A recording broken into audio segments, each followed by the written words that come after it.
২০০১ সালে সিআইএ এক গোপন রিপোর্টে বলা হয়েছে, বাংলাদেশ পরমাণু বোমা বানাতে সমর্থন এক দেশ। কারণ হিসেবে তারা উল্লেখ করেছিল বাংলাদেশে সেই আর্থিক সামর্থ্য আছে, কিন্তু ব্যাপক দুর্নীতির কারণে বিশাল পরিমাণ টাকা নষ্ট হয়। আমাদের প্রতিবেশী দেশের কাছে অ্যাটম বোম আছে, যে দেশ দ্বারা আমরা তিন দিক দিয়ে ঘেরা। এমতো অবস্থায় আমরা কিভাবে নিরাপদ থাকতে পারি? ভারত নতুন সাম্রাজ্যের পরিকল্পনা করছে। দেশটির নেতারা ইন্দোনেশিয়া থেকে আফগানিস্তান পর্যন্ত ভারত সাম্রাজ্য বিস্তারের কথা ভাবছে। আর এদিক দিয়ে দুঃখজনক হলে সত্য যে আমাদের দেশের প্রধান দুইটি দল কিভাবে একে অপরকে শেষ করে দেওয়া যায় সেই চিন্তায় ব্যস্ত। ভারতের প্রাক্তন প্রধানমন্ত্রী ক্ষমতায় থাকাকালীন সময় বলেছিলেন, দেশ ভেঙে ছোট করার দিন শেষ হয়ে গেছে, এখন দেশকে বড় করার যুগ চলছে। ভারতের দাবি, ভারত সাম্রাজ্য নাকি একসময় ইন্দোনেশিয়া থেকে আফগানিস্তান পর্যন্ত বিস্তৃত ছিল, অতএব তারা তাদের সাম্রাজ্য পুনর্বিস্তার করতে চান। কংগ্রেস বাংলাদেশের প্রতি একটু নমনীয় থাকলেও ধর্মভিত্তিক দল বিজেপি বাংলাদেশকে মোটেও ভালো চোখে দেখেন না। বিজেপি মসজিদ ভেঙে ভারতীয়দের মন জয় করে এবং বিনিময়ে ভারতীয়রা এই হিন্দুপন্থী দলটিকে ভোট দিয়ে জয় করে। তাদের সহ্য করতে কষ্ট হয় ভারতের মাঝখানে স্বাধীন বাংলাদেশকে। সীমান্তে ভারত বাংলাদেশের বিরুদ্ধে যে ধরনের আচরণ করছে তা শত্রুতাপূর্ণ। সীমান্তে বিডিআর ও বিএসএফ এর মধ্যে বড় রকমের সংঘর্ষ বেঁধেছিল, যার পরিণতিতে ভারতের 18 জন বিএসএফ সদস্য মারা যায়।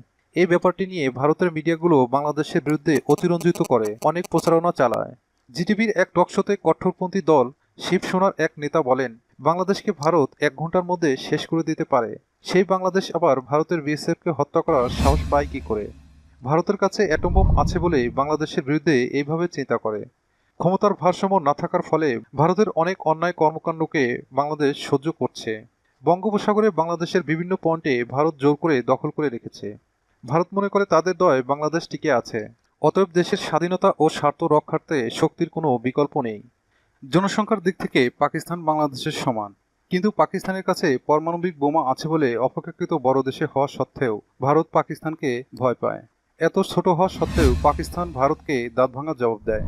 বাংলাদেশকে টিকে থাকতে হলে অবশ্যই অ্যাটম বোমা বানানো উচিত। যুদ্ধ করে স্বাধীনতা অর্জন করেছি, বিদেশিদের সামনে নত হয়ে থাকার জন্য নয়। আমাদের সার্বভৌমত্ব আমাদের শক্তি দ্বারা সুরক্ষিত থাকবে, কোনো বিদেশির করুণায় নয়। পারমাণবিক অস্ত্র শুধু দেখানোর জন্য, ব্যবহার করার জন্য নয়। যখন ভারত বুঝতে পারবে বাংলাদেশ ও দিল্লি, মুম্বাই, চেন্নাই উড়িয়ে দিতে সক্ষম, তখন দেশটি বাংলাদেশের বিরুদ্ধে যে কোনো সিদ্ধান্ত নিতে চিন্তাভাবনা করে নেবে। 1964 সালে সাবেক পাকিস্তান সরকার পাবনার রূপপুরে পারমাণবিক প্রকল্প গড়ে তুলেছিল, কারণ সাথে ছিল বিশাল পদ্মা নদী। এখন সেই নদীর অবস্থান আর নেই। 2001 সালে সিআইএ এক গোপন রিপোর্টে বলা হয়েছে, বাংলাদেশ পরমাণু বোমা বানাতে সমর্থন এক দেশ।